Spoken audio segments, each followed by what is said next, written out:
ঝুমুৰক একদম বিশ্বৰ সন্মুখত লৈ যাব লাগিব। পাৰিম না নাই? নিব পাৰিম? ভাল হ'ব ফাংচন।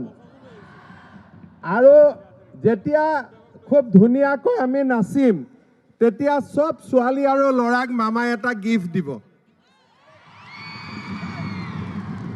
সেই গিফ্টটো হ'ল সকলো ল'ৰা আৰু ছোৱালীক যাতে ভাল কৰি পঢ়িব পাৰে সবৰ একাউণ্টত মই 25,000 কোটি টকা দি দিম।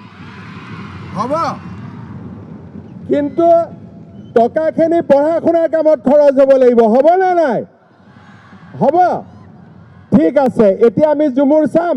ৰূপেশ গোৱালাই আৰু এটা কথা কৈছে, 800খন বাগিচাত যাতে মাদল বা বাকী আমি কালচাৰেল কিনিব পাৰোঁ, সকলো বাগিচাতে এটা আমি সাংস্কৃতিক সংঘ কৰিম আৰু সকলো বাগিচাতে আমি এক্সট্ৰা কৰি আৰু 25,000 কোটি টকা দিম।